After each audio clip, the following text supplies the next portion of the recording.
Are you tired of the same old pro wrestling? Then check out the amazing action on Powerslam.tv, the biggest indie pro wrestling channel in the world. Get over 4,000 hours of the best pro wrestling events from over 110 of the biggest names in the industry from over 15 countries around the globe. Get your free trial today at Powerslam.tv. This is Jordan Grace, and you're listening to the Social Suplex Podcast Network. BWB, this is One Nation Radio. You better get it right. Rich Latta, James Boyd came to give them life. The Blackest Wrestling Podcast has come to kick all ass and drop it 6 feet if they kicking trash. Word, let me welcome y'all to something different. And if you dig it, man, you should let some friends listen. We be getting it in, this on the regular, dude.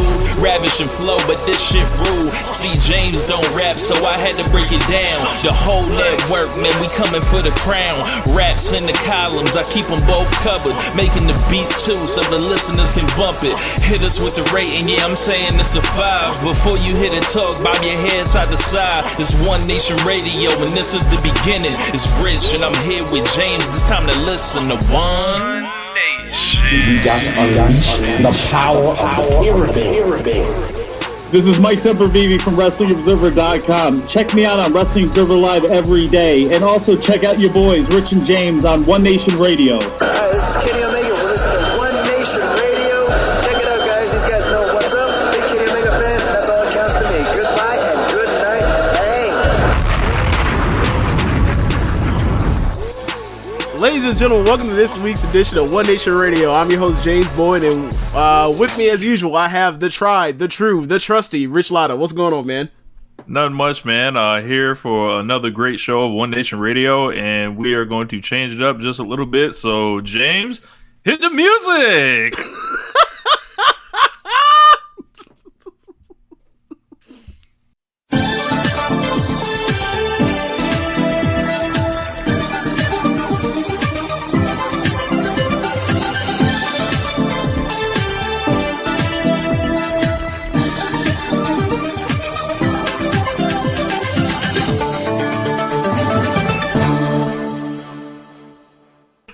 Okay, I guess this is not a new credo.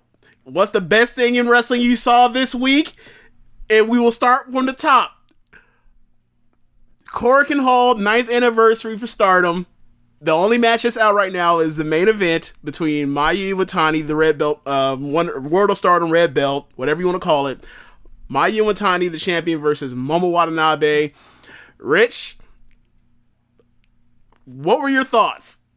This was an incredible match. This was, they were kicking the fuck out of each other. Yes. And then it was a real, like, interesting kind of closing sequence because Momo was, like, just fucking murdering Mayu Iwatani with, like, every suplex she had. Yep. And then none of them worked. And then all of a sudden, I don't know what happened, but, like, all the momentum changed back to Mayu. And then Mayu put together, like, no, we always say Will Ospreay has like this sequence of moves that like put people away. Yes. She did like 4 different moves in a row and it was just over. And I was shocked. I was like, oh shit, it's over? Like so there was I popped big time for a couple of those springboard drop kicks that each of them hit on each other. Yeah.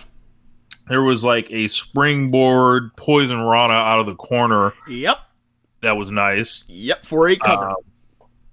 So the only thing, I guess, like, you know, with some of those suplexes, like, they weren't, like, snapping them as much, but they were just kind of, like, folding each other with these suplexes. So yeah. I thought it was an awesome match. I'd probably say 4 1/4. Okay. So, And Momo was fucking crying like at the end of this shit. So James didn't watch the angles. We're not going to go into the post match probably until next week. But a lot of shit just went down in Stardom. It's all getting realigned. There's a lot of shit that's happening. I'm just going to leave it there. Yeah. Okay. So I've seen Momo and Mayu have big matches before. Most notably the final night of the Grand Prix last year in, I think that's September. Yeah, September. Momo Momo shuts the door on her, getting another shot at going after the title again. And then there's also 2018's Cork and Hall, I think, for the white belt in September or October. Can't remember. This is the most unique match I've seen, singles match I've seen those two have. Now the thing about the work done in the match is normally they come out and they, you know, show their athleticism, try to kick each other's heads off, and then there's just a foray of suplexes. This time around, because I don't know if you know this, Rich, but like Mayu, she tore her rotator cuff in that match against B when she took that bump when people thought she broke her neck. Mm-hmm. She didn't break her neck. She landed on her shoulder and partially tore her rotator cuff. So she's working with a torn rotator cuff since I think that's November 4th. So, yeah, she basically said, yeah, I have a torn rotator cuff, but I'll let Momo just like work and grind and just do all this nasty shit to my rotator cuff that's torn. You know, a lot of wrestlers talk about how that's fucking dumb that if you have an injury or whatever else, you work over that exact body part. Well, Mayu doesn't care because she's a fucking psychopath. Momo does all of this gross stuff to this woman that is hypermobile in the shoulder, so it just looks gruesome and gross. And then at times Mayu gets out, and I think personally this is like the best technical wrestling, chain wrestling match I've seen either one of these two have before. Yeah, because there was a long like part. It kind of felt like an Okada match in the beginning. Like it was just a lot of like you had to pay attention to kind of what was going on, but right. you could get like lost, like and start staring at your phone if you're not careful. Okay, on that one. Yeah, so this to me this is a lot like the 2015-2016 Stardom title matches where if you watch a Kairi match, it's like, okay, so Kairi's whole idea is she's going to work over your back, and then she's going to drop that elbow on your back, and then flip you over, and then drop it on your stomach and pin you. And to combat that, most people are like, I'm just going to break her shoulder, or break her elbow to make sure she doesn't do that, or she's going to have to fight like hell to drop the elbow on me. And a lot of this match was Momo just works over her shoulder, and then Mayu gets escapes by working over Momo's leg at times or whatever else. Not too much to where it becomes oh my god, this is broken to a Ospreay, Seth Rollins, Arista type match. But it was enough to find ways to escape by working over her leg. So anyway, was that right. Her Champions music? Yes, that she came out. Okay. See. Yeah, just like I said, I was looking for the good old fashioned Mayu Iwatani music, and then I heard some other shit, and I was like, hold on, what is this? Yeah, I told you one of these days you're gonna hear you be like, what the fuck is this happy ass shit? Welcome to Championship Mayu music. But yeah, they're just going back and forth and having like just this excellent match of crosses and suplexes and. Like Momo gets a run where she's like suplexing Mayu right on her neck over release Germans, release what do they call Peach Sunrises. It's just awesome. And then all of a sudden Mayu said, you know what, I think I've had enough of this. Like, and then she does this move that hits a switch and then it's a wrap. She hits the switch and she basically just She's on this second turnbuckle. She does this blind poison Rana deal, a reverse Rana deal that just like is always looks so dope for a pinfall, but like she rarely ever breaks that out unless it's somebody she like. It seems to me like she only breaks it out against like Kagetsu or Io or someone she absolutely trusts will not like fuck it up. So it was awesome. And then she ends up beating her with her dragon suplex in the middle of the ring. Like before that, there was a spot where like. Momo hit Mayu with the dragon suplex, you know, on some Rock Hogan mid or late 90s WWE, hit somebody with your own with their finish type thing for storytelling. So, but yeah, I thought at the end, like, I had it at 4.5. I thought it was a great match. Just another banger. And like Mayu's now in this run with Incorrect Hall now, where from that Mayu match that Momo match I talked about in September to her tag match at the beginning of the tag league against Momo and Azumi with Saki to She wins the belt against B and Hurricane. To now, she had a match that I thought I gave 4 3/4 to Kagetsu and Mayu. To now, this is like she's on this big match run now, and like this is the run. This is the run I think we've all was waiting for. Like when we first started watching, like Stardom was like, all right, like where is it? I know she's been hurt, but like where is it? And I remember, I think it was that first Momo match that when you were like, she's kind of been lost in the shuffle, but now she's like got back on track, and boy is she back on track now. I don't know what's next. I'll see, in the future. Yeah, I mean, I don't know. I don't want to know. I'll figure it out this week when the rest of the show comes out. But like, I know we will be covering it next week. What I will say is, I know there's a Korakuen Hall in 3 weeks from now. So whatever it is has to they have to hit the ground running with it. So I'm betting something hot. Yeah, it's hotter than fish grease in these streets. So when you see this, this is a landscape, and I'll say as much as I can about this without really saying anything. This is a landscape changing thing potentially, especially if it holds, based on what we may have thought was happening with the next person that she's fighting, as compared to what's gonna happen. And I think people will be really happy if you were fans of Joshi. So so I'll leave it there, but we'll definitely be back next week to talk about it. And then there's other shit that happens after this match that is like landscape altering, and just a unit has been completely rebuilt. So yeah, it's crazy that's out here right now. So I guess we might as well go ahead and move on before I start getting in trouble here. But so I did rewind the tape. So yeah, I appreciate that. It did work. So that's awesome. So what do we have next on the sheet? I mean, big money. AEW new TV deal. They have the Kevin Durant contract basically from Brooklyn. It's 4 years, $170 something million. Is basically what Kevin Durant signed with the Brooklyn Nets. So congratulations, AEW. You are a max level player out in these streets.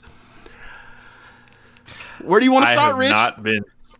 I would like to start with this here victory lap that I would like to take on the Fed Defense Squad, various suckers, various lames, Vince McMahon, Triple H, anybody, all these people that have bent over backwards routinely over the last year that said AEW was going to fail, that AEW was going to be off the air by April 15th. Yes, I'm talking to you, Jim Cornette. How do you like it? Kiss my ass. And just seeing when I saw this news come out, I was like, they won. They're gonna be making money in their second year of operation, and B, all the hating that Vince tried, it didn't work. Right. They got another TV deal immediately 3 months into the run, and it seems like they're making all the right moves, like to be sustainable. And it's like, man, a lot of this bad faith criticism sounds real fucking lame right now. That's come out over this, since fucking January of last year.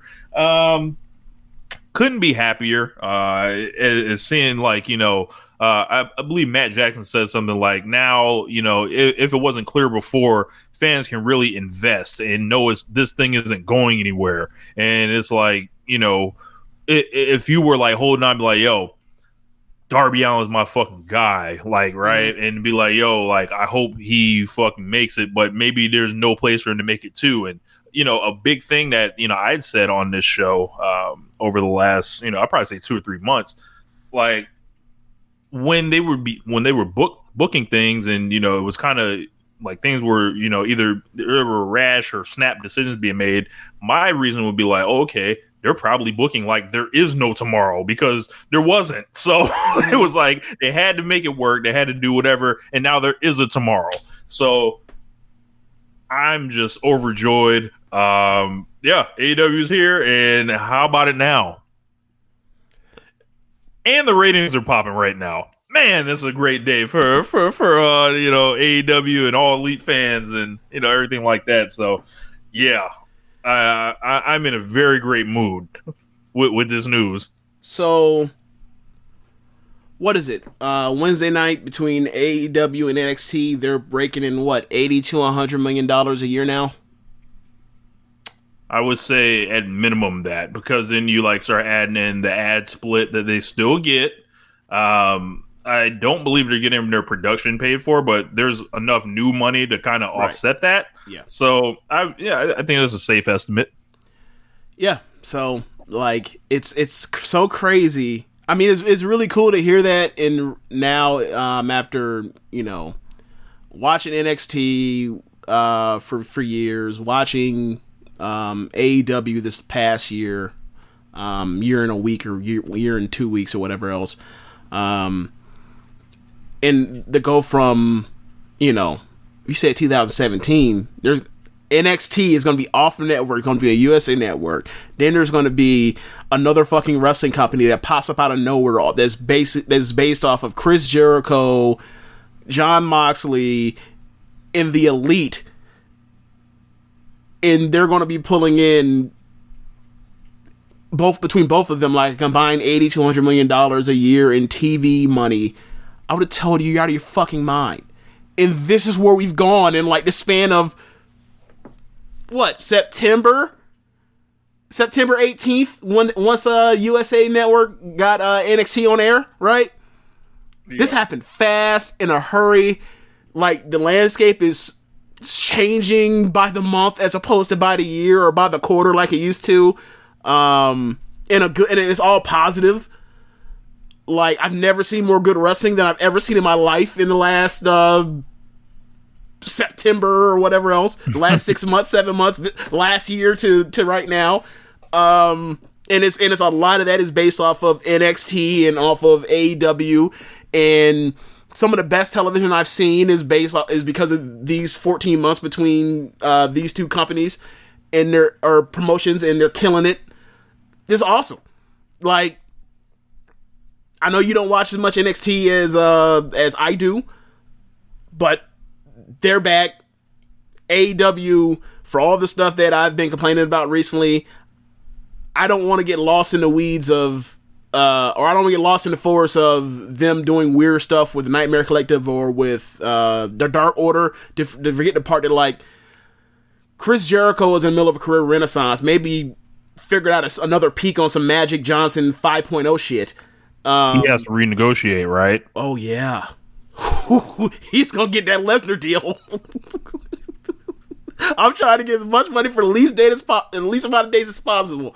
I don't even think it's that. It's the price is going up. Right. I don't think he's actually doing that. But when he was doing the New Japan thing, he was trying to be that kind of person. Yeah. And look, all of that betting on yourself pays off when you have the talent and the drive to get it done. And he's killing it.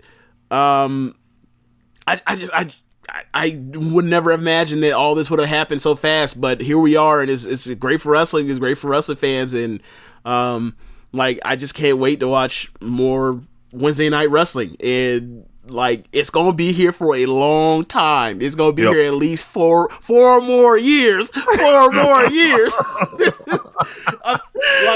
Look, we ain't gotta go back. Yep.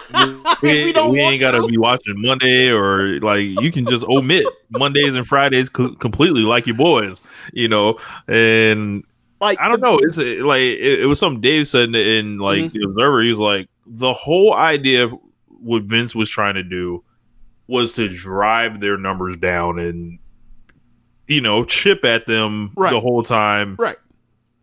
And it ain't worked. No, it's not going away. No. I think that it has worked. The problem is it hasn't worked as well as they thought. AEW is far more popular than anybody that with any reasonable anybody with any reasonable outlet would have assumed. They're pulling in 900,000 weekly. At the same time, NXT is pulling in 700,000 weekly. Both companies were assumed to be pulling in 500,000 both a piece, and both networks would have been happy with it. And they're both out doing this. Like, we have 300 to 400,000 more people watching Wednesday wrestling than we ever thought would ever happen. This is awesome. And like the demographics like that. Yep, they're kicking their ass as usual. Like, I think that was like really what made TNT like lock them in. Like, yo. Yeah. So and I saw a lot of like stats like based on what Fox is paying per episode for SmackDown and what USA is paying per Raw, and then USA is paying for SmackDown, and what TNT is paying for AEW. TNT undoubtedly is getting the best value right now with this stuff, because they're paying like $5 million an episode for SmackDown or something like that, and then to be delivering you're not getting the chart would make no sense. They're probably basically paying. They're paying probably like NXT's getting like half or just under half the ratings that like a SmackDown or a Raw is getting, right? Right. And then there's such outsized money on one side. So one thing's about to happen, or a couple things can happen. Either WWE's like money is coming down next time, or AEW is going way the fuck up. By the time that they hit free agency again. And I think TNT, they lock, I think until like 2024, like they have an option or something like that. So the longer they can keep them out of that, I mean, all they got to do is be successful, and the big bag is right around the corner. Yeah. And I would assume that if we're going to go for, are the rates, are the TV deals going to go down or would they go up? I would suggest they're going to go up again, because they keep going up regardless of whatever happens with this bubble of live TV rights. It keeps going up all the time. So, like, I especially like the room for them to go up, seeing it like 4 years from now they'll be more established in households or as a brand name, besides just being like this startup type of thing. Like, yeah, like they definitely have more room to grow, and that's crazy. Considering they just got max money. Yep. More resources, more bidding for talent when they come up, and shit. Anytime somebody's in free agency, like, they're going to be able to compete now. So that's all you can really ask for as a wrestling organization. So to have money coming in, like, and this is at a time where like Marty Scurll is staying in Ring of Honor, Bandito's staying in Ring of Honor, so they're getting huge deals. So like, this is good for the wrestlers. Mm-hmm.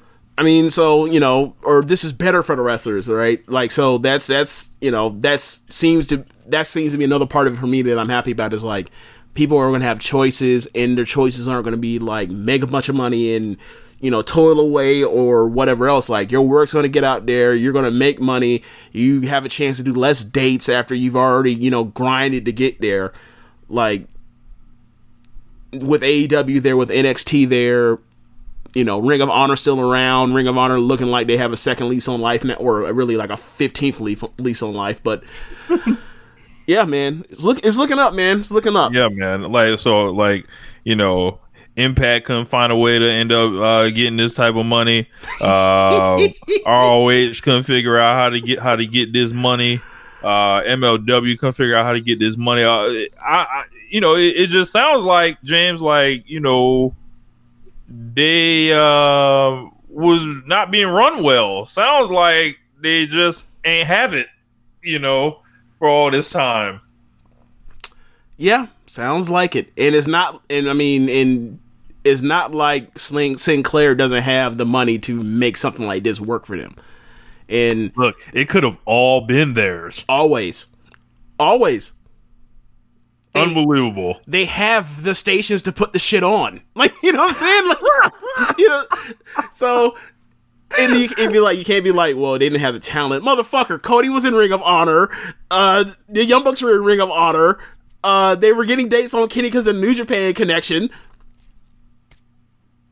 right? Like they could have had the world. They were too small to be big and too big to be small. Like, and they ain't want to change none of it. And they ain't had no ambition. Scared money don't make no money. And like, you know, if y'all would have just joined what the fucking elite was saying, y'all be rolling in this dough right now. Instead, y'all threw a fucking alley-oop for these dudes, and they slammed it with a new fucking TV deal. So we will always have to come back to the part where Ring of Honor helped these fucking guys book and promote a pay-per-view that ultimately unlock the swag for them to leave their asses high and dry with no pot to piss in.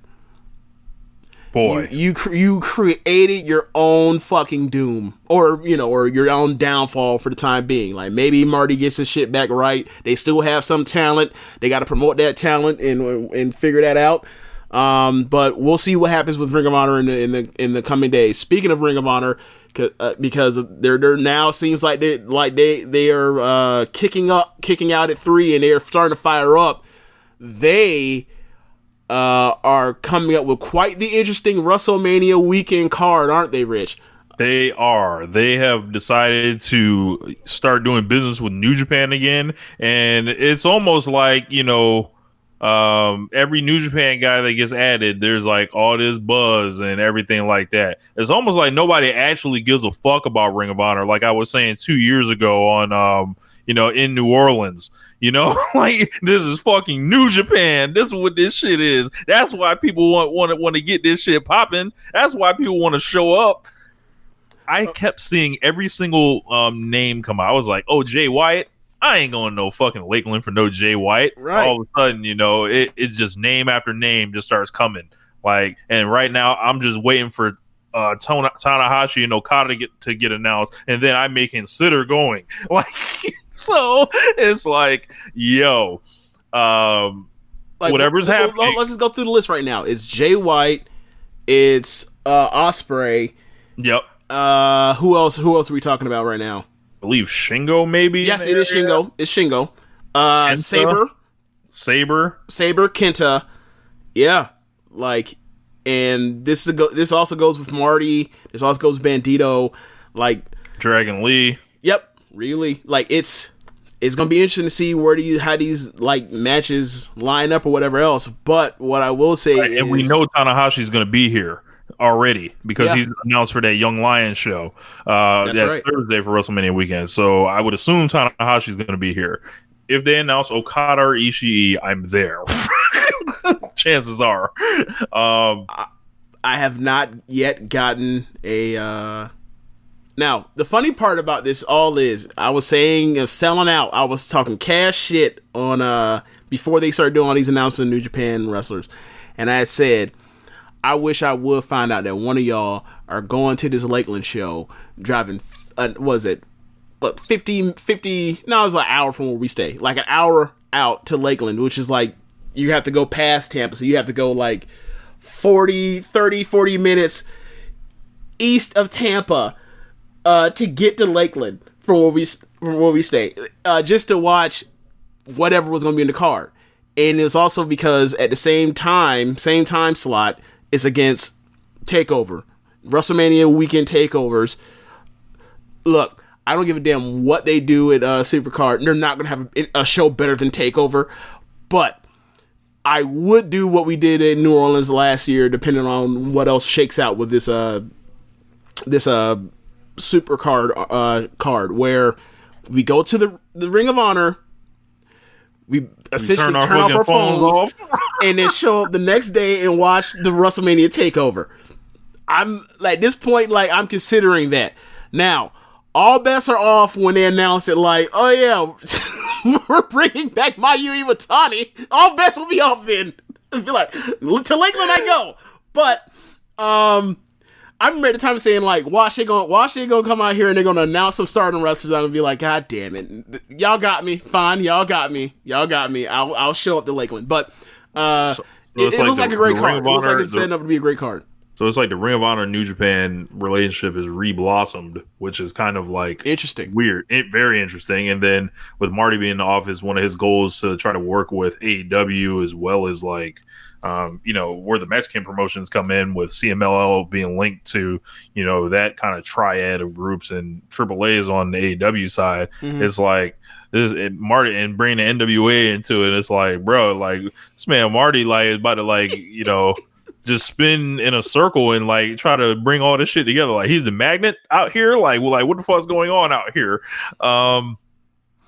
But yeah, like very interesting, like how like the fortunes have changed for ROH, and it only gets better because I'm hearing also that Bully Ray is no longer in a management role, and if you know me, I've been waiting, as Joe Budden would say.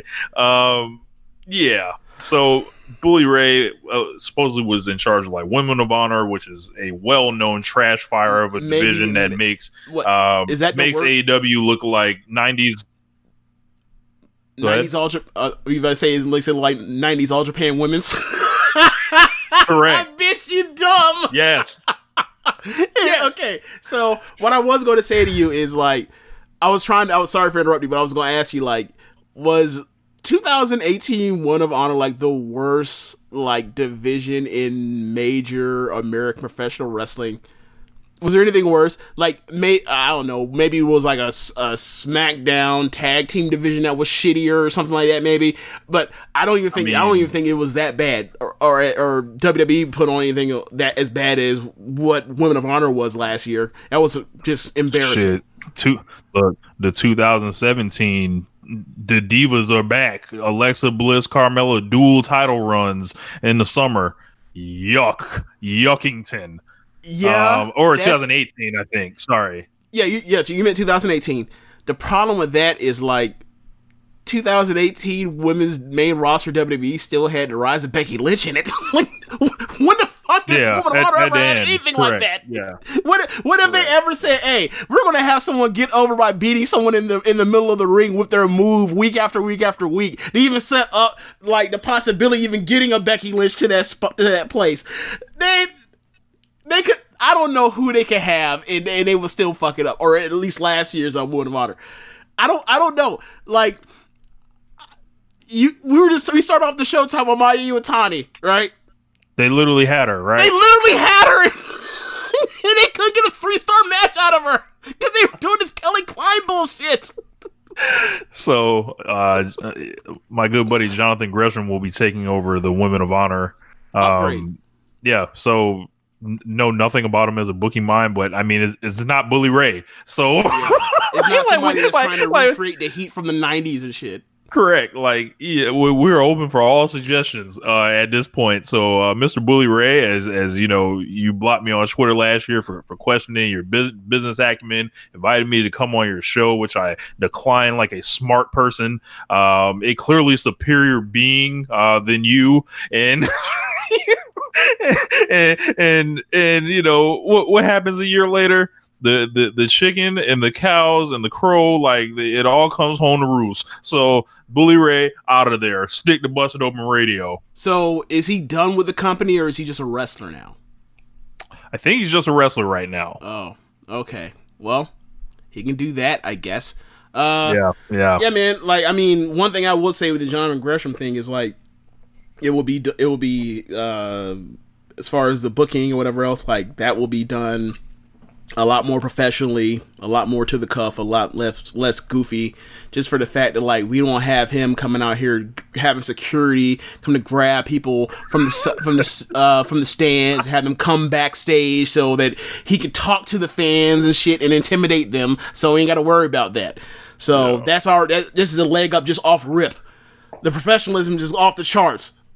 I forgot something during the AEW TV deal thing. The hiring of Taz in conjunction with the second show that's going to be on TNT. That's a first run show.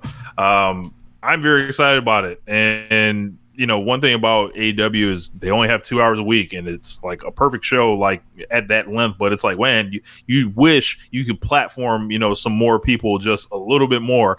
And I don't know if it's an hour show that is being kicked around. I I haven't seen anything that's another 2-hour show. So I'm really excited for this. Like if it's like a situation where you can get maybe 2 or 3 matches and maybe like some road to stuff, and kind of like the best of AEW Dark, which is kind of taking a downturn in probably like the last 3 weeks or so. But I'm very excited, and that's like that's more presence for them. Yeah, so I don't think the plans are out yet, but normally they do Dark. They normally do tape Dark before or after Dynamite. I don't remember. They do it before and after. They might do a pre-show match, which is like your first Dark match, gotcha. And then they'll do 2 matches after Dynamite goes off. Okay, all right. I just don't want it to turn into a situation where like the crowd gets burned out over time or whatever else because you're running for 4-hour taping.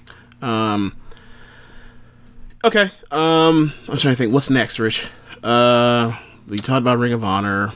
Talked about AEW. We've talked about Stardom. Part 2. Sorry? Tessa Part 2. Okay, so I believe the last thing we talked about was after she won the belt and she cut the promo saying that she has one of the strongest minds she's ever known. I'm just like, what the fuck? I got a strong mind. Okay, so now we're at the part where she goes back on Twitter and she offers, I guess, a second passing at this N-word allegation.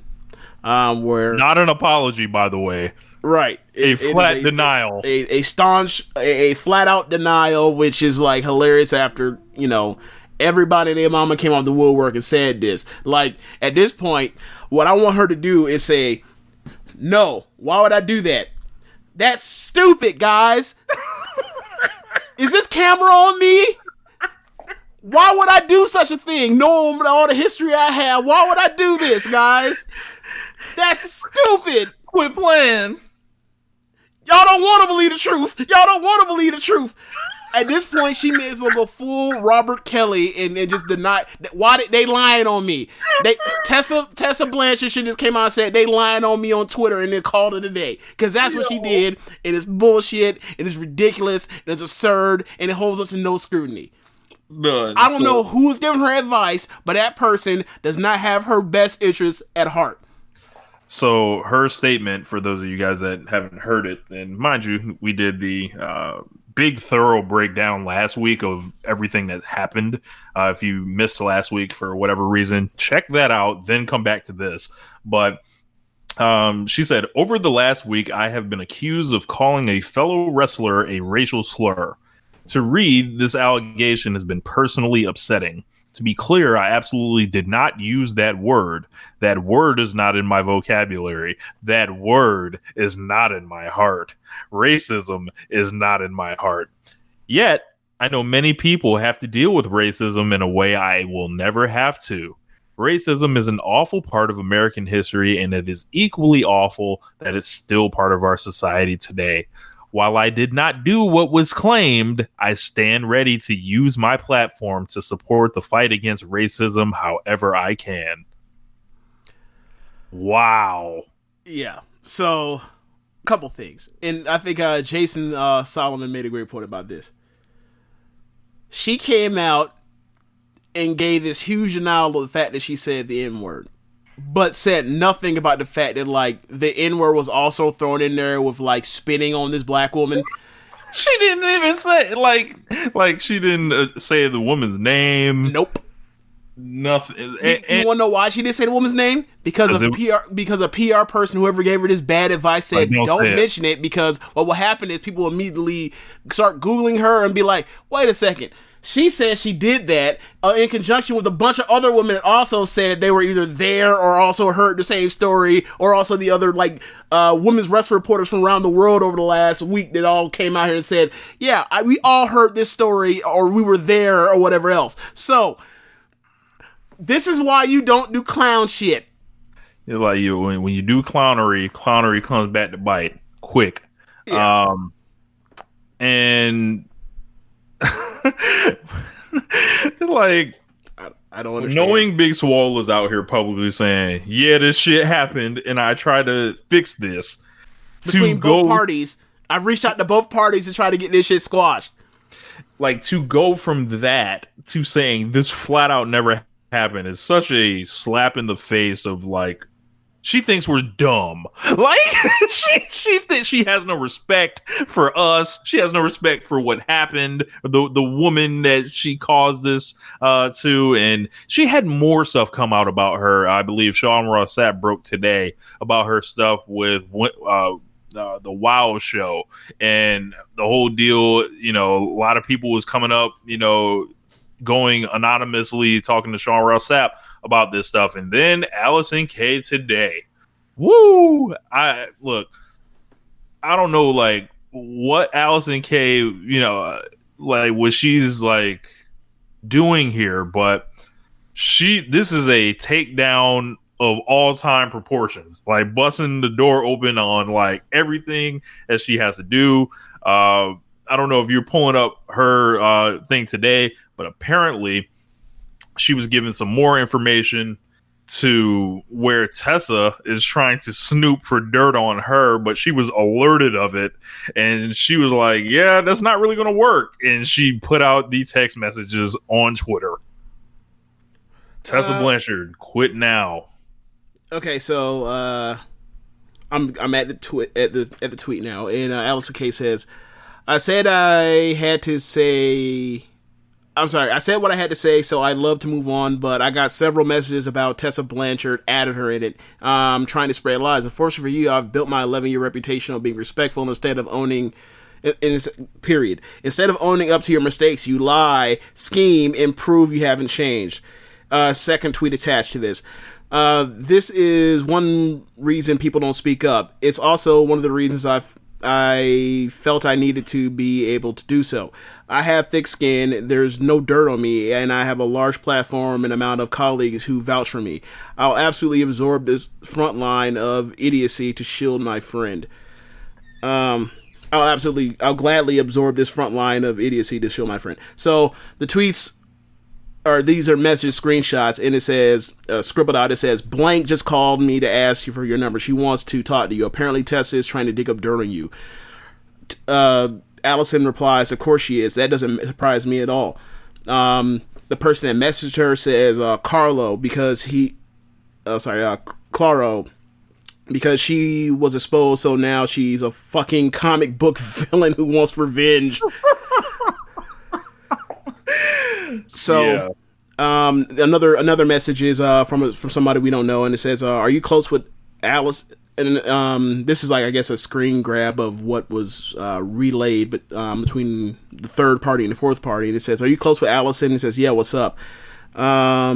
It says, "I'm trying to convince an Impact employee to talk to you about Allison K. Apparently, she was a huge bully in TNA. She won't talk to me because the link would be apparent, but she's thinking of talking to someone else. Will you be interested?"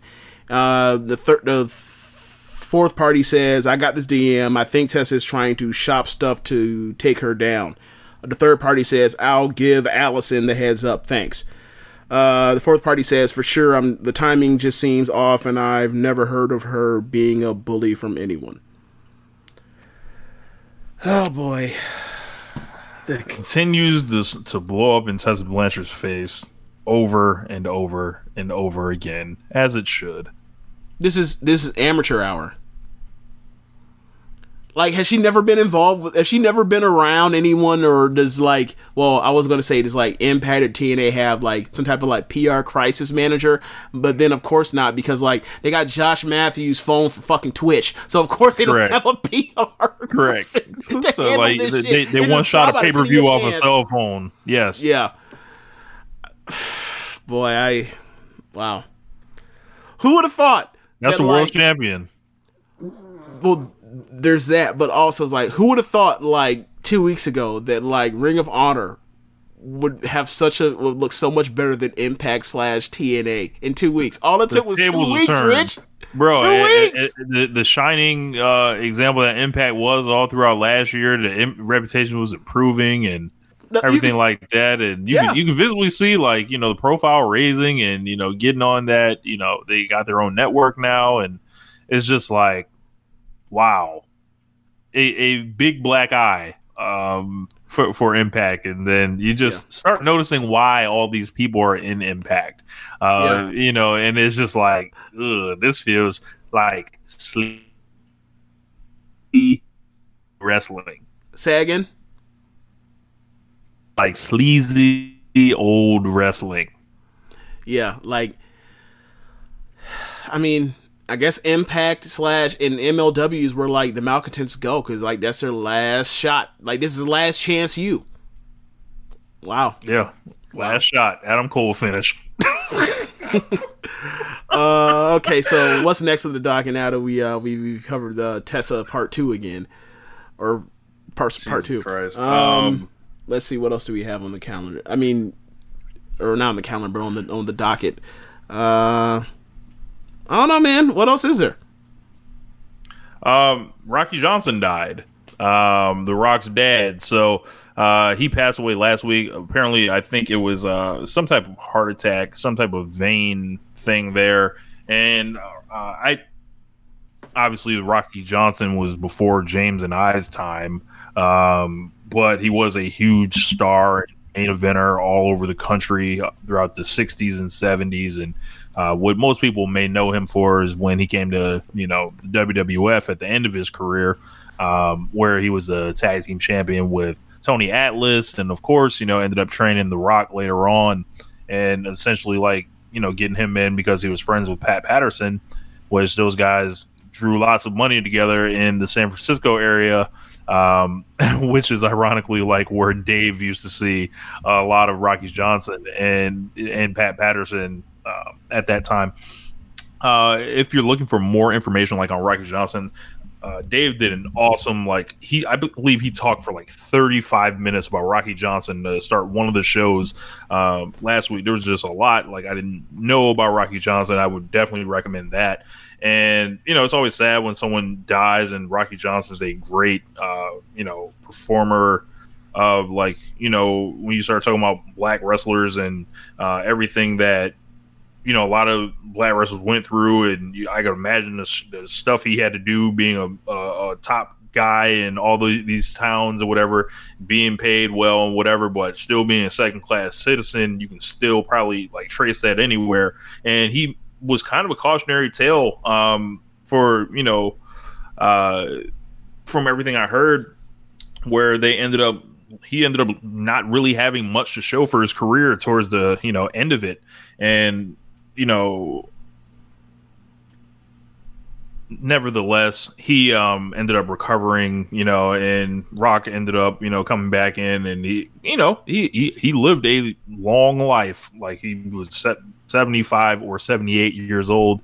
We don't know which. There's some kind of dispute on the age, but yeah, I was very sad, and sad for The Rock. The Rock wrote a long Instagram passage, dedicated to his father, and you could always see The Rock always being proud his dad was Rocky Johnson, going back to when he played his dad on That 70s Show. You remember that? No, not at all, bro. So he played. They did a wrestling episode on That 70s Show, and The Rock was on it back in the day. And he dressed up as Rocky Johnson or whatever. He had the fro and everything. It was hilarious. But yeah, so rest in peace, Rocky Johnson. I don't know nearly as much about Rocky Johnson as I'd like to, but as I mentioned before, there is a lot of information out there. So any thoughts on Rocky Johnson, James? I mean, honestly, not really. The most I really know about Rocky Johnson is what you've already discussed, plus some of the bits and pieces from the WWE Network's work on I think it's called what was the round table discussion thing he used to have talking about territory wrestling? I think it was Legends of Wrestling. That's what it was. You're right. So I believe there was I think it was right after some famous racist incident in WWE over the last 5 years. I think it may have been Hogan, the N-word coming out, was when they put out the Soul of Wrestling. Right, yeah. The Soul of Wrestling episode, when they talked about all the great wrestlers in the territories, black wrestlers in the territories, from Rocky Johnson to Tony Atlas to Bobo Brazil to oh my god, Bearcat Ride. There's a bunch of people. Oh my god, what's your boy's name that used to work with Watts? Former NFL player, super tall. Yes, worked heel. People were probably fucking yelling at the radio right now. Big Cat Ernie Ladd. Yep, Ernie Ladd. That's who I'm thinking of. Yep. Like a bunch of people they talked about. Thunderbolt Patterson. No, I'm not Thunderbolt. Yeah, Thunderbolt Patterson. I almost like I said Thunderbolt Ross. Thunderbolt Ross is a comic book character. And he's white. And that is definitely not Thunderbolt Patterson. But yeah, like far away. Yeah, not even close. So yeah, I mean, he was mentioned in that as well, and they talked about the tag team and how influential they were to the business, and how like, and I think Watts was in it, and he was talking about like in JYD, and they talked about like, this makes sense. Like, we have a bunch of charismatic athletes all around this country, and they're black. It makes no sense that we can't capitalize off this and make some money. And it's Bill Watts saying this, and this is like the early 2000s, and this is after he's already had his run with Mid-South and everything, and WCW, and had his little stop in WWF, and was out the game. And for him to say that like back then, and then like, you know, they really don't capitalize on that. WWE as a whole doesn't really capitalize on that again until we get like the New Day. Yeah, a decade later. So it's interesting, and then like obviously that leads to Kofi Mania or whatever else. But like my point is like, it ain't that hard to figure out. It ain't as hard as everybody has made it this out to be. It's charismatic athletes that can talk very, very well. It can fly around the ring. It ain't that fucking hard. It's not. Yeah. Yeah. Recipes Rocky Johnson. We don't really do a bunch of like the tribute stuff. Like whenever someone dies, it's just like, you know, it kind of brings things to a especially because we're not going to pretend like we ain't like. He's a name we've known him. I think we've seen a few. I think both have probably seen a couple matches of his work, whatever else. But like, we're not going to go out here and like try to give you some breakdown as if like he's Bret Hart. No, we're not that familiar. We're not even going to pretend. Yeah, I walked by Rocky Johnson a couple years ago at WrestleCon. That's right. So you know, got to see him in person before, so that was pretty cool. But wasn't he still jacked? Yes. Yeah, so I don't know if he was jacked or if it was a coat or you know anything like that. So, yeah, man, lots of you know. Of course, we had Dynamite last week and NXT. Hearing a lot of good reviews on the NXT show. I heard there was an awesome opener with Riddle and Dunn, who have I saw a couple of GIFs online. Tag team. And I'm like, man, is it too early to put them in the top like 5 or 10 best tag teams in the world right now? No, it is not too early. In fact, we might be too late. Like the second they announced it, we should have been like, yeah, that's one of the best tag teams in the world, guys.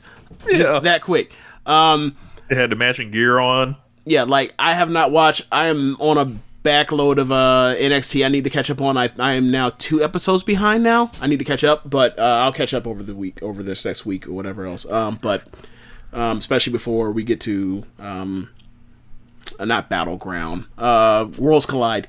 But yeah, I heard the tag team classic is going well, so I'm happy to see that, because like after last year's tag team classic, as great as that was, like for that division to basically get ripped apart because of Vince's whims, and then like they were never able to recover, is like, this is the rebirth, this is the restart. Let's get this tag team division back up and running in a way that it was in previous years. And they've always been the driver of tag team wrestling in WWE, NXT. Like you go from the DIY revival feud or the American Alpha revival feud, to all of a sudden you get Usos New Day, you get Seth and Dean versus The Bar. Like, and on the main roster that carried 2017. Especially after WrestleMania 33. So like, I always have to look back to NXT to be like, what are they 1 year ahead of for everything? So so when they get this going, we know what to expect for 2021 WWE main roster. So Of course, like they had the first Bash at the Beach week. Of course, the second week will be on the boat. Bosh week. I loved the aesthetic and the set and everything like that. It was real nice. Do you think they should have went further in with the Bash at the Beach motif, or do you think that was just a perfect touch? I think they could have gone more or whatever, but I won't complain about what they did. Like, I want the full sand beach entrance like Bash at the Beach back in the day. Like, I want to see. Obviously, you can't really repeat this because it's not 1998 again. But like, I want to see someone get like Hurricane Rana into sand, like when Ray was Hurricane Rana Jericho into the sand. That's what I want. I want to replicate that. So they had a crazy opening Fatal 4-Way match. This was fucking awesome. Yes. Paige and Omega ended up winning. I didn't think that was going to happen. So I'm kind of like... So I thought I knew what they were doing the whole time. I no longer know. They may fucking end up winning the belts and just dragging the shit out longer, but I'm totally intrigued. I thought it would be P&P here, but... apparently they're not going to do that right now. So the Bucks ended up, doing a bunch of work essentially, and they were acting like whiny hoes that Kenny and Paige, did their buckshot lariat V-trigger combo, got the victory over Chucky T. Awesome match. Like when the matches start like this, or excuse me, when Dynamite starts like this, it seems like they get off to a running start.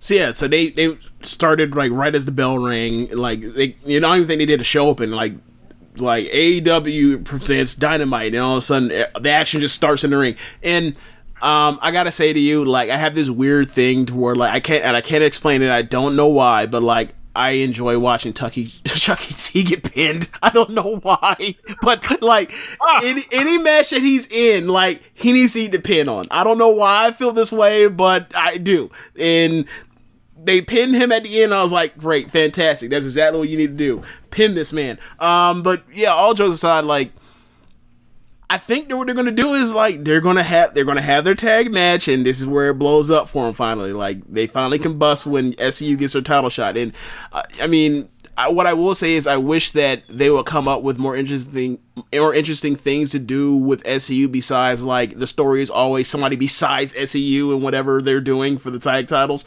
But for inaugural champions, they're kind of feeling like long-term transitional champions. Like we don't know who they're gonna drop them to, but like whoever they're dropping to is gonna be like the real team that's like they're gonna sing. To me, it seems like they're gonna actually elevate. Whether it's actually gonna be Pac and Hangman and Kenny, or if this is just almost like the almost like Thunder Rock breaking up, where it's like this is where Hangman finally like sticks it to Kenny or whatever else, or maybe he gets driven to that in the middle of the match or whatever else. But like we'll see. Is that when is that title shot? It's next week, so wow. That'll be on the boat. It's crazy how they figured out how to like have two hot matches off of obviously it's building week to week, but it's like you watch NXT and you see how they kind of like build to like a show over 3 weeks or even 4 weeks from time to time, and then like AEW's approach isn't really to do it that way. Like they build like 1 to 2 weeks out, most times 1 week out, and it keep it fresh like with new matchups. So I think they're doing both sides are doing really good jobs with that. I'm trying to think what else is scheduled besides, or actually let's go through the rest of the Dynamite card. What was the second match after that? Before that, we got Cody Rhodes accepting MJF stipulations and all that. He came out there wearing that suit, and he cut a kind of a weird promo. He did a bunch of like insider shit in his promo, and it was like, I thought it wasn't like it. I don't know. I like the passionate Cody Rhodes promos more. It seems like he was kind of like fucking off to me. Think so? One. Like I like the line about like how he said that like you've been craved for fame for ever since you were a kid, and he Summer Jam screened him, or he did all but Summer Jam screened him by saying like you were a kid they put you like your mom was a pageant queen or whatever else and put your ass on like Rosie O'Donnell show. Yeah, so it's like interesting. I wonder if that YouTube's out. I wonder if that's on YouTube. It's got somebody got to have that. Yeah, somebody has to. Somebody always has some dopey B footage somewhere. Yeah. So I thought I liked it. I didn't love it. Like, this wasn't one of his best promos, but I thought this was a good promo nonetheless. Yeah, he said he called MJF lazy. He said all the old school wrestlers say you do all this stuff. But I remember this specifically. Yeah. Like, he said that stuff while being Cody Rhodes. Amazing. The lack of self-awareness just dripping off of the suit that he showed up in, the all-white suit, looking like the Plug. I know it was Miami Vice, but he looked like he sold dope. They had like Crockett and Tubbs. Look, Crockett and Tubbs, like, they sold dope too. So I don't know why they acting like that. Yeah. So he said he's going to accept the cage match, which is going to be in Atlanta. And those tickets look to be selling very well, by the way. And he's going to take the whipping, and the crowd don't want him to take the whipping or whatever. And that's going to be a memorable segment whenever it happens. They're running Phillips, aren't they? It's going to go. Yeah, no, State Farm. State Farm is Phillips. Or, Phillips, State Farm. Yeah, my fault. Yeah. Phillips is now called State Farm. Okay, right, wow. Right. So, and those tickets are selling very well. So, I'd expect, like, that to be, like, a big show. They're already building to it a month out. So, let's see. There was some more. There was a Joey Janela promo that was not really good. At all. And did all of the... Okay, this isn't as bad as Lana and Rusev. I'm not even gonna give a but. It's not as bad as Lana or in Rusev and Bobby Lashley. But what I will say is there are parallels there, and like, obviously I'm kind of in the Stockholm syndrome-y type of thing with some of the things that I hate about WWE or Vince's booking is like things that, like, I'm always like braced for Impact when it comes to AEW, and I don't know if that's fair or not, but like I'm still braced for Impact. And this whole thing where like a woman turns on you and then like your response is to like completely just berate or belittle the woman is just like, I find that just to be ugh. I don't know, man. Like, I don't really want to see them wrestle. Do you?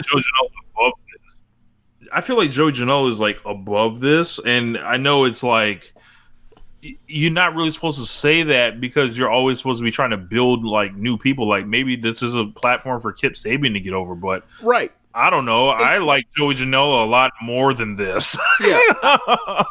I think my problems with it is like the stuff where like they're constantly pointing back at like this was a prior relationship. Except that, like, for an AEW or a person that doesn't know them and their personal lives and the GCW stuff, whatever else, like, I didn't really know that. So like, to me, it's like, one, it doesn't feel really earned because I never saw them on screen together. So I'm not like I don't feel like Matt Hardy, Edge, and Lita. I don't feel like that at all. I just feel like this is something that I'm being told that happened, and I'm like, okay, cool. But like, I think that would be more effective for both of them, or for all three parties involved, if they had never gotten to the part where like she's attacking Janela backstage by giving low blows, and then he has to comment on her. I feel like it'd be better if like there's clearly something going on, they're wrestling, and then like in the middle of the match, Penelope like screws him over to try to get heat for a comeback for Janela.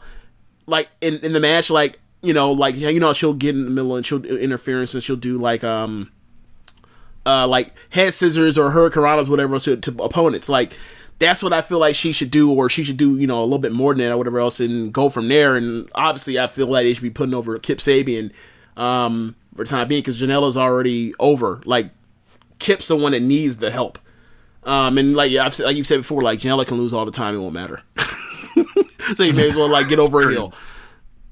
And then we had like, oh my god, we had the Nightmare Collective, Brandy Rhodes and Mel, who did not save the match against Chris Statlander and Hikaru Shida, who won the match. And if you can take anything positive away from this, the right people won. They weren't ruined. I don't think we got the fuck off heat that we normally get with the Nightmare Collective. And Shida came out with the stick and boshed Dr. Luther with that shit. Yeah. Have at it. Was a bad match. Wasn't one of the worst matches I've ever seen on professional wrestling television. Just a standard bad match. The right people won. Mel, she's better than Brandy. She doesn't have the heat that Brandy has, but she's better than Brandy. That doesn't really say much about how good she is, or if she even is good to begin with. Time will tell. She just seemed kind of like someone that was just there and was just had. You know what she reminded me of? She was like a white Tamina. She was there. She did some work. She had no charisma. She was there. She doesn't look necessarily like a stiff or out of place. She's just there. Yeah. And she was, obviously she's tall, so like there's also some dominance there too. So this how tall she was, because dominance. Yes. It did catch me by surprise how tall Mel was. I didn't get that. Tall. Now I think they're bullshit about her being 6'2", but like I thought she was probably like 5'10". She's not fucking 6'2". Yeah, 5'10". Right, easy. Right. But yeah, she didn't Statlander won. I've seen much worse, but I've also seen much better. Good thing we ruined that good ass championship match last week, right? That was definitely worth it. That definitely got Statlander and Shida more over. I don't know, man. They still got work to do here.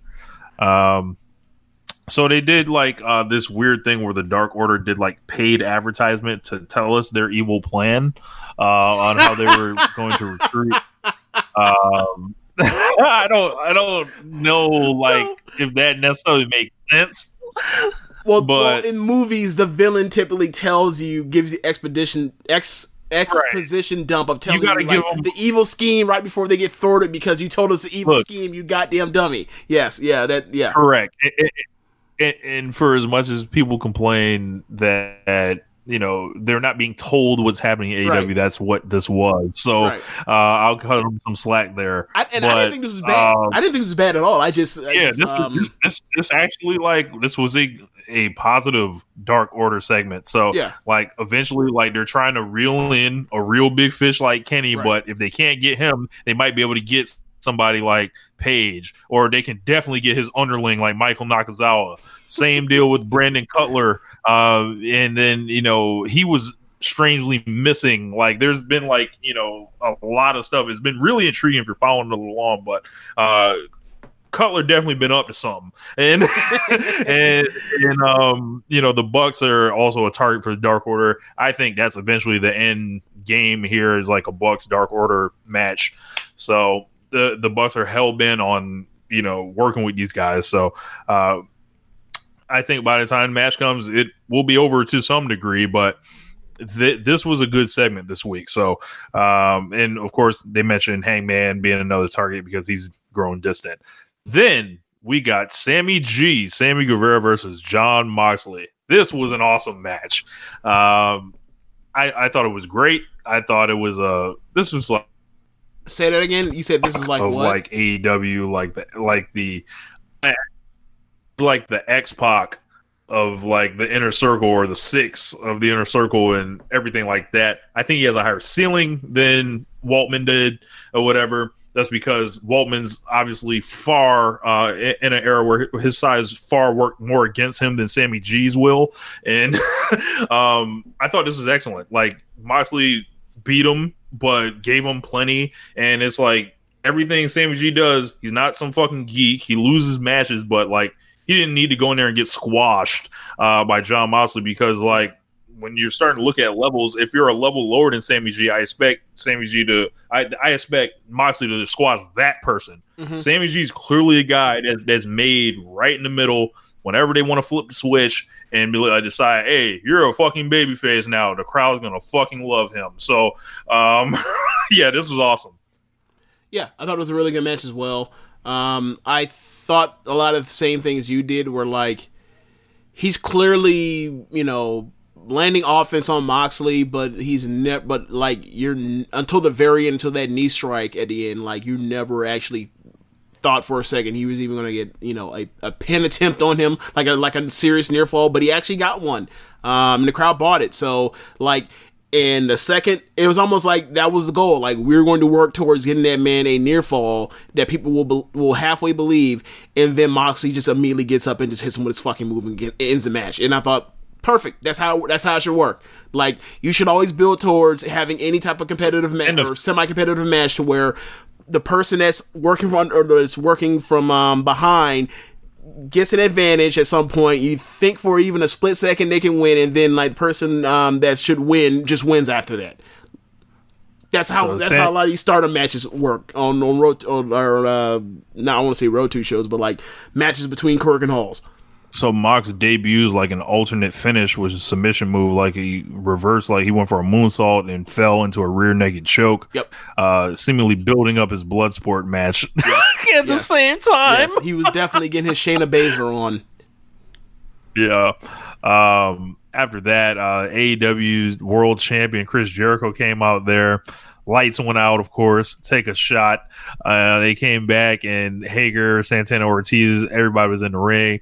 They whooped his country ass, and basically Jericho whooped him with the belt. Hager gave him the low blow. Ortiz and Santana, the running low blow. Ortiz and Santana hit a move on him. Then Jericho took the spike off his jacket and blinded him, seemingly blinded him, stabbed him in the eye. And immediately I was thinking, wow, they're doing some. This got Tony Khan's fingerprints all over it, like some JYD blinding or something like that. Actually, it's funny because I believe. What I heard was that it's almost like a replay of the Road Warrior spiking Dusty, and guess who was on commentary? Jim Ross and Shivani were on commentary for when the Road Warrior spiked Dusty in the eye. Amazing. This shit was 35 years ago or some shit like that. They did it. I think it was 86. I think they're bringing back shit from 86. Rich.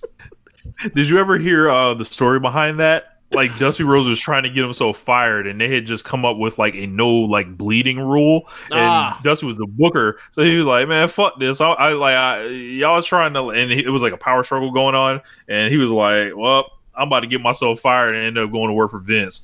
So he did this shit on national TV. Started bleeding. Shit. And they fired that man immediately. Well, had to. Look, if you're Dusty Rhodes and they tell you that you can't bleed, then you have to go somewhere else, right?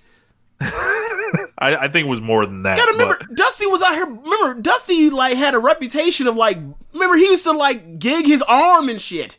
Yeah. Why did he gig his arm? There's no more space on my forehead to cut. Coin slots. So then Jericho did an interview after. Really good, built up, the reason why everything was happening and everything like that. And I forgot to mention the Moxley and Sammy G was a semifinal in the mini tournament to determine a new number one contender. Then we got the 6-man tag of MJF, Blade, and the Butcher. Well, hold on, before we get to that. Yeah. How do you feel about how do you feel about the effectiveness of that beatdown on Moxley? Do you think that did a good job? Do you I can't wait till Moxley comes back and fucks these dudes up, or how do you feel about it? I thought it was a needed thing for the Inner Circle to get them established. Yeah, like these dudes will fuck you up just how they fucked Dustin Rhodes up in the parking lot. And it's been a while since we've seen some stuff like that. PNP have been gone for a while. Sammy G's only been the only one doing matches recently. Jericho's hadn't been on the show for a while, but it kind of reinforced that, and then it gives Moxley, give him a hill to climb. Like, you had to fight through all these motherfuckers. So, and he ain't got no friends because he's a loner. So yeah, it works from pretty much every angle. Okay, so for me, I thought that the job was well done if you're someone that wants to see someone take down Inner Circle or / Jericho or whatever else. But from the other perspective, for me, it was kind of yeah, sounds about right. You want to steal $1 million card from us? We're going to take your fucking eye. If you're lucky, you only lost your eye. You're lucky we didn't fucking kill you in cold blood. You're lucky we didn't leave you face down in the middle of a ditch like Seth Rollins used to talk about with you 5-6 years ago. You were messing with those guys. Yes. What were their names, James? Yes. You want to steal about $1 million worth of something in value from niggas nicknamed Thug and Ruffian. What do you expect was going to happen? You don't get to steal from Thug and Ruffian. Yes. You don't get to steal from. Imagine trying to steal from a nigga nicknamed Big Hurt. No, never. Nah. I'm not stealing from those guys. But then we had the MJF, the Butcher and the Blade against Dustin Rhodes, QT Marshall, and Diamond Dallas Page. Is this your favorite trios team of all time? No, it's not. But I enjoyed it quite a bit. How high on the list is it? I know you must have been sitting there watching that bullshit ass match. I fucking loved it. Oh my god, I fucking loved it. I love DDP. I love Goldust, and I'm quickly loving QT. So, oh my god. So, it was funny. QT is all the deceptive everything, right? This nigga QT Marshall did another Sasuke special where not a single thing about it reminded you of Sasuke, and not a damn thing of it was special. This man did the fucking participation trophy ass flip, and then he grabbed over the top rope and then flipped over off of that. It's hey man. Will Ospreay's out here doing those back-to-back in the Tokyo Dome. Meanwhile, you got to do this with the fucking training wheels on. Stop it. Knock it off. Find something else to do. This is embarrassing. You are embarrassing yourself. Go ahead. Go have your love fest on DDP and Dustin. Go ahead. Oh, man, I saw Dustin Rhodes be the best wrestler in this match with dudes 20 years as senior, 25 years as junior. In this fucking match. Then shit. Diamond Dallas Page back on TNT, back in the spandex, back in the shiny, back hitting, throwing the diamonds up on you boys, back hitting the diamond cutter on you boys, the move that he can hit at any angle, at any time, out of any predicament. I loved every single second of this match. And I've loved DDP since 1997. So this was fucking awesome. Are we gonna talk about the dive? And I don't need to see. Are we gonna talk about the? You damn right. We're gonna talk about the dive. God, yeah. So my man, Air Diamond Dallas Page, made his debut out here. Not normally known for coming off the top rope, but that yoga got his body feeling different. He's 63 years old, maybe lying about a year or two here or there. We never know with these guys. But yeah, he jumped up on the top rope. All those dudes outside the ring, and that man fell with style. And he fell with style. Style. Yes. That man fell. You know how they say people sink like a stone? That man dropped like a cracked rock on the street. He just so unelegantly just gravity just said, "Nah, bro, come here." It was just He just did the most basic, blandest dive, and it was like they set this spot for him. You can't even front flip Diamond Page. No, nothing. Nah. You can't fuck around with it. Okay, fine. He landed on top of all them. He landed on top of all them niggas' heads and shoulders. I was just like, boy, this. Good for you. Good for you. They spotlighting you. They march for you. Go ahead and do it. He wasn't bad at all. Like, he held his own for a dude at 63 or whatever else and ain't been wrestling forever. He did a good job. He was super over. The crowd was into it, so it's a success. But if you watch that match with a critical eye, like, I've seen a lot worse. So I'm not going to kill it. But I thought it was just a standard regular ass match with some old timers, and it was fun for the crowd. So it's a thumbs up. But, like, yes, you know. But, like, don't think about it for more than 5 seconds. Do not do that. Please don't. Yes, you like, do not come out, like, you know, this felt kind of like, you know, the opening Tokyo Dome match. Like, when all them dudes was out there, you know. And when all the dudes out there, I don't know when I'm ever be out here again. I'm about to go like your boy Sano. I'm about to fucking go for it. Okay, so the Butcher and the Blade are finished, by the way. Oh, yeah, they're done. They're done. It's over. They were done after their first week. Like, once they did the match with Darby and Cody, it was like, I remember saying to you, like, they did this whole thing for this, you know, for these mercenaries that come in, just try to buy time until it's time for pay-per-view for MJF and Cody. And I said to you, like... I'll say this, though. Well, let me finish. Well, and I said to you, like, what's the end game here from once they get established in the tag team division for AEW? What are they going to be, the number 3 or 4 heels in that division? And look where they... Look. That's exactly where they are. I mean, I'm not saying they're on Helico and Evans. They're above that, but not too much above it. So I like what... If I'm looking at this whole storyline as, like, a collective, right?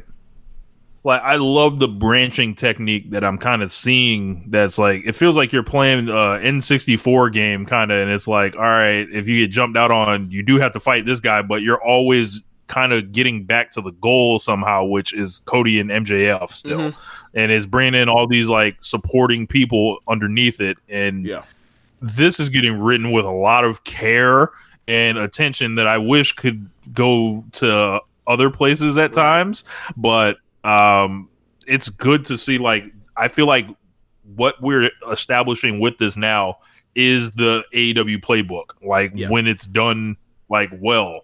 Yeah, like, people have friends, people fight for their friends, and they go from there, and like rivalries start up, or, you know, things get stuck in mud because of friction or whatever else intentions between other parties, like real people would in real life that's been real.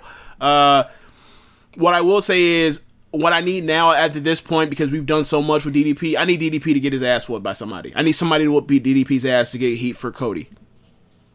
Am I right? Like, how much more are we going to let him shine in the past without him eventually setting up him getting taken out and injured by... MJF got to beat his ass. Right. I mean, they've been teasing that for a while now. Like, if MJF/Wardlow are going to have to take him down or put him down or whatever else, to have Cody do his thing to set up an MJF match or whatever else in the future.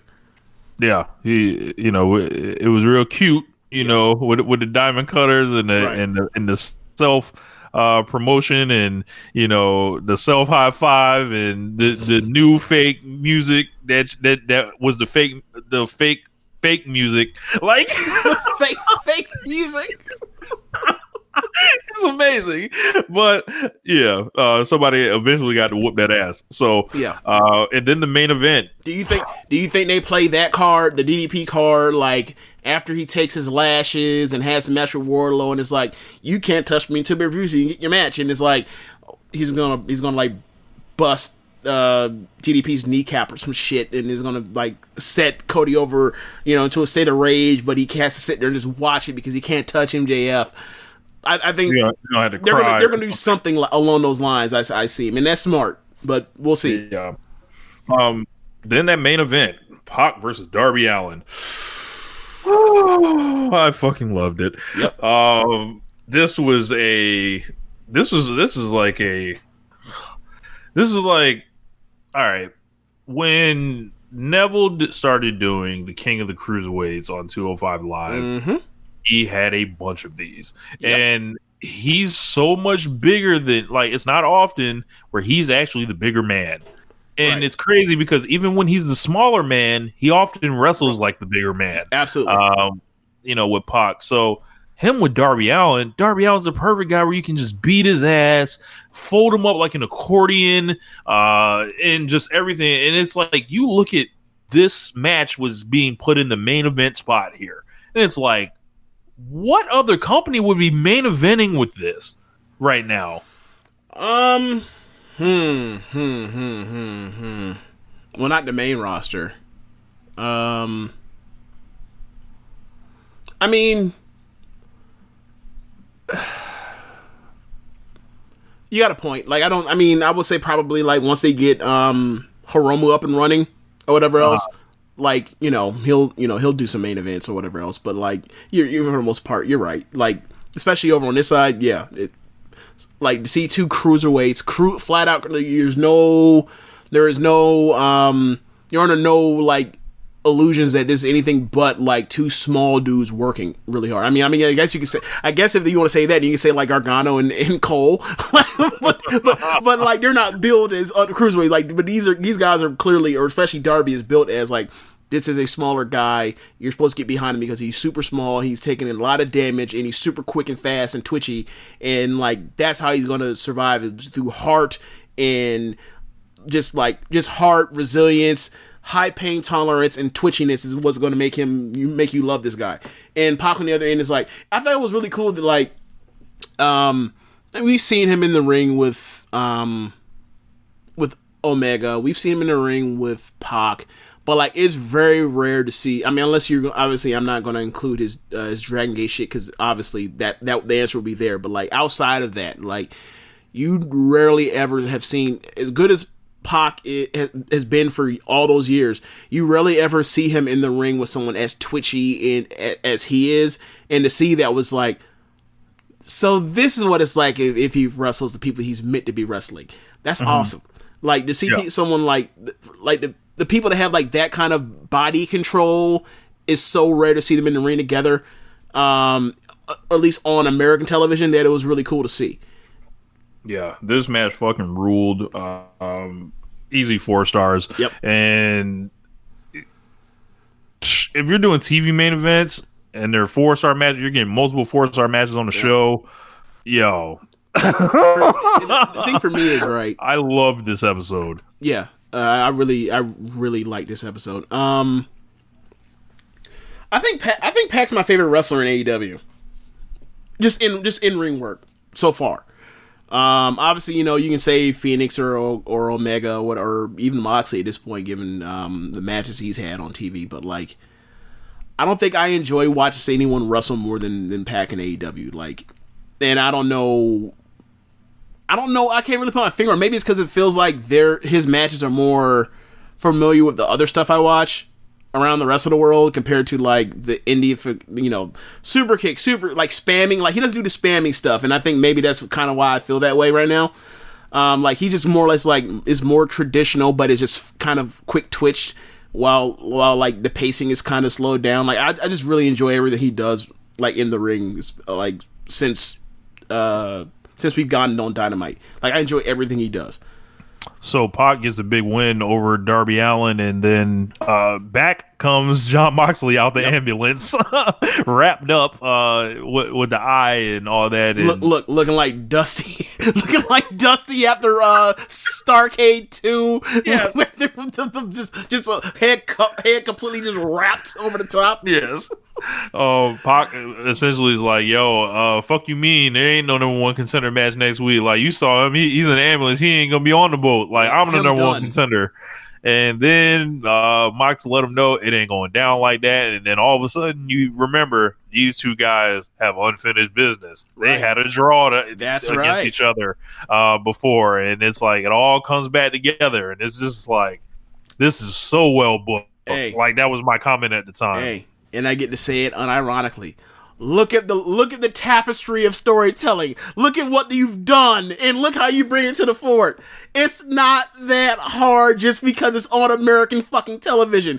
New Japan does it. Every fucking Japanese promotion you've ever heard of that's competent does it like this, and they're doing it here. Thank you. Thank you. Next week we get our match. Like they've done, a match before, so it's awesome. We didn't get a winner, and this time we will. Right. and it's like, and you have the added story detail of they have smoked with each other from going back from the first few weeks of Dynamite launching, and now you have Pac, who's a heel. He gets to work with an advantage of this guy having one eye, and you have in this match you're gonna see him attack that eye, single out that eye. And you're gonna have people like losing it, wanting so badly for Moxley to fight through this, beat Pac, and then he has this huge win over Pac going into this Jericho thing. It sets him up to be like this huge babyface. Obviously, he already is a top babyface. Like this sets him up to be like, there's no. I mean, I imagine, like, depending on how well this goes on Wednesday, like, after we leave Wednesday night, like, I don't see any reason for anyone to be like, yeah, I don't see it as Moxley being the next AEW champion. Like, I think this is a great stepping stone for him. Mm-hmm. Yeah, we'll see how it goes, but the boat looks loaded, so I can't wait for Wednesday. So what else is on the card besides the two matches we talked about between the Pac and the tag match? So there's also Jericho and PNP, I believe, against Jurassic Express. That's going to be a really good match. I don't know if anything else has been announced, but they're going to be doing matches all day, every day. Apparently, they're going to be doing matches that aren't recorded, they said. So they're going to be doing exclusive matches, but all the stuff is going to be taped. There's a shit ton of stuff that was taped after. I believe there's a Joey Janela Ray Phoenix match that's on AEW Dark.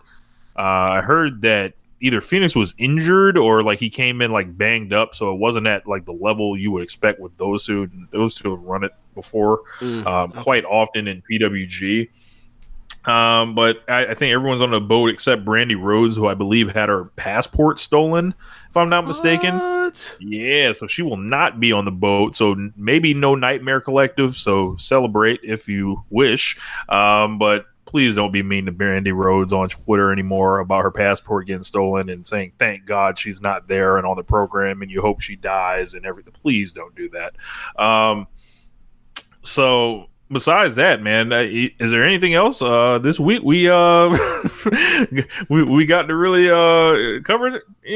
I guess we should probably like eventually do our awards show. So okay, so when do you want to do that? Do you want to do that on Wednesday, or when do you want to do that? Or not Wednesday, but or midweek? Do you want to do a midweek show where you do that? I'll have to do the calculations because I know we got the Royal Rumble coming up next week. Right, like we can. WWE. Oh, well, speaking of that, there's a few things we have to touch on. So on Raw this week, they did a fist fight between Seth Rollins and AOP versus Kevin Owens, Samoa Joe, and The Big Show, and I believe that was the main event.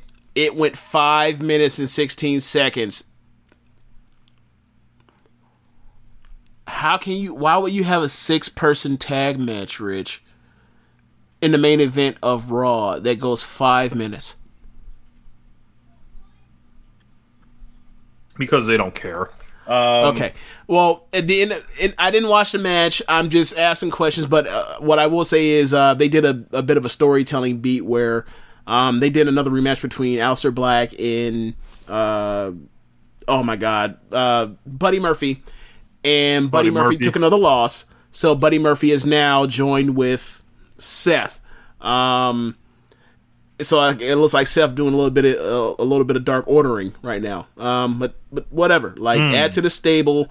They got something for Buddy Murphy to do because they're always going to do something with Seth. So good for Buddy Murphy. He finally found him a spot. So we might actually finally have out of this batch of call ups from last year. NXTers and 205 Livers. This might be the first person that actually really got some shit to do for real, with some real life roster positioning besides Lacey Evans. So congratulations. You know what this tells me? This tells me they need somebody to take them pinfalls for that group because they ain't pinning AOP and they damn sure ain't pinning stuff. Hey, there's always room for a Sammy Guevara. There's always room for a Saya Ida. You need pin eaters that can actually work. So good for them. Whatever. Now, and I believe when does Buddy Murphy? I would say they have a horrible track record of of elevating people beyond pin eater, and they just have to be careful with it because Buddy Murphy can fall by the wayside like dozens of other guys before him. Absolutely. Absolutely. I have nothing to add to that outside of that. I'm trying to think what else we have. Kyrie apparently collides is back this weekend. Who? Oh, she is? Yeah. Worlds she started working weekend, right? Right. Saturday, the day before Royal Rumble. But Kyrie, she started working, I think, last night. So she'll be in the Royal Rumble. Good for her. Hopefully they get her on the fucking boat. I just need a picture of Kyrie next to the pirate boat. Like I at this point, because you changed the gimmick or whatever else, you turned her heel for fuck's sake. Can I just at least get her a picture, like while she's like, in the ring warming up, like the day before WrestleMania when the set's already out? Can we at least get her a picture next to the Buccaneer pirate boat, please, please? Please, this is how far I've gone. I went from last year to be like, she needs to be in the fucking title match and come out on the fucking boat and enter from the boat. Now I just need a picture of her next to the boat. Is it that hard? It's just Vince McMahon just lowering and lowering and lowering you.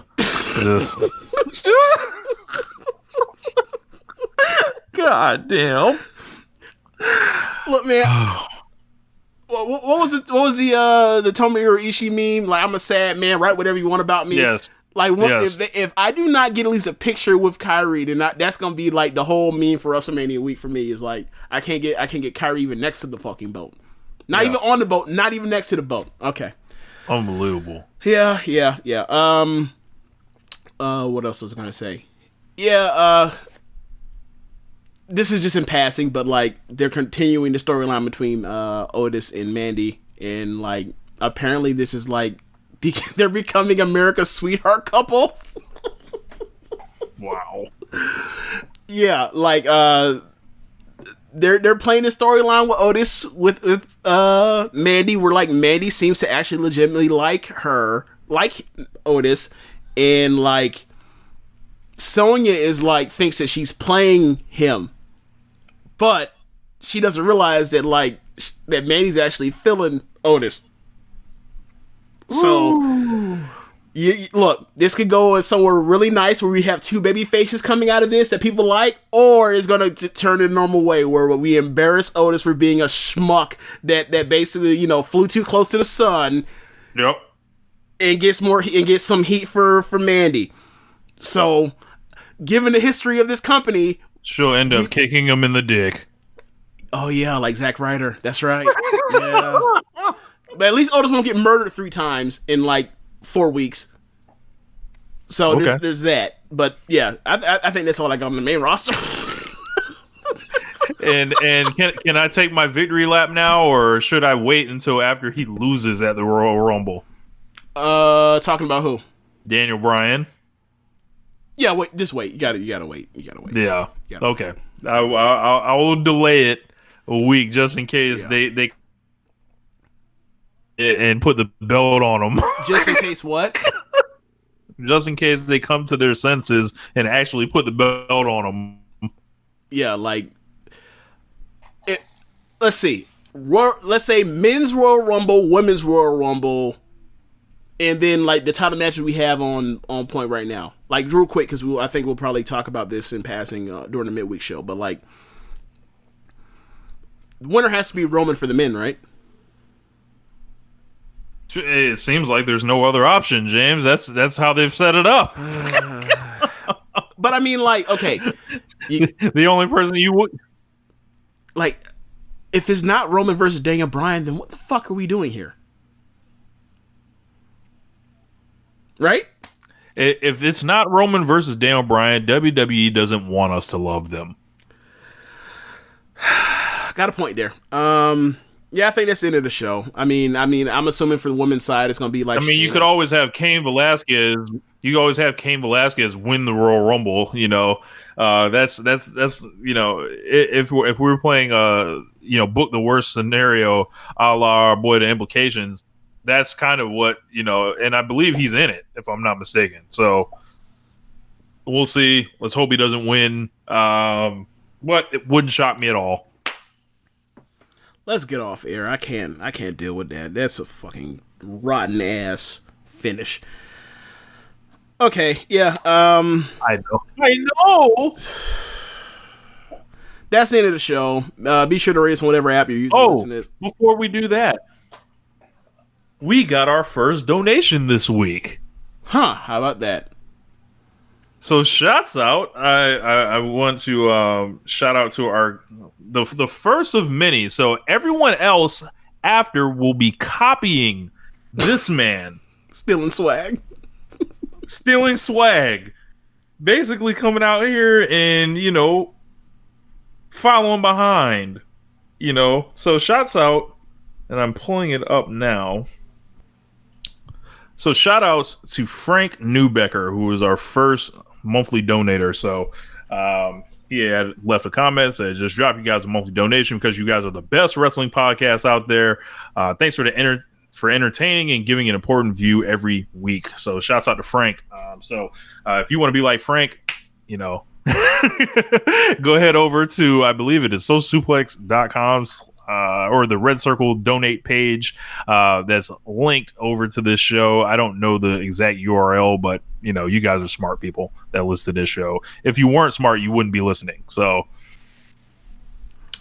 yeah, I agree. I believe that I really hope that smart people listen to this show because I don't want to do it, you dummies. So please don't be dumb. Okay, so that's the end of the show. Be sure to rate this on whatever app you're using to listen to this. Tell the folks about the Social Suplex Podcast Network. Be sure to check out our friends at PowerSlam.tv, the sponsor of the show. If you're a fan of independent pro wrestling, they have over 5,000 hours of footage from all over the world. You can use the code Social Suplex to get your free month trial. Don't forget to visit ProWrestlingTees.com/Social Suplex to pick up some official Social Suplex Podcast Network merchandise. Be sure to check out some of the other shows on the Social Suplex Podcast Network. On Sundays, we have this show, One Nation Radio. On Tuesdays, we have Keepin It Strong Style. On Wednesdays, we have the Ricky and Clive Wrestling Podcast. On every other Wednesday, we have Roman Watch This Shit. On Thursdays, we have Get in the Ring. And on Saturdays, we have All Things Elite. Thanks for listening. Later. Peace.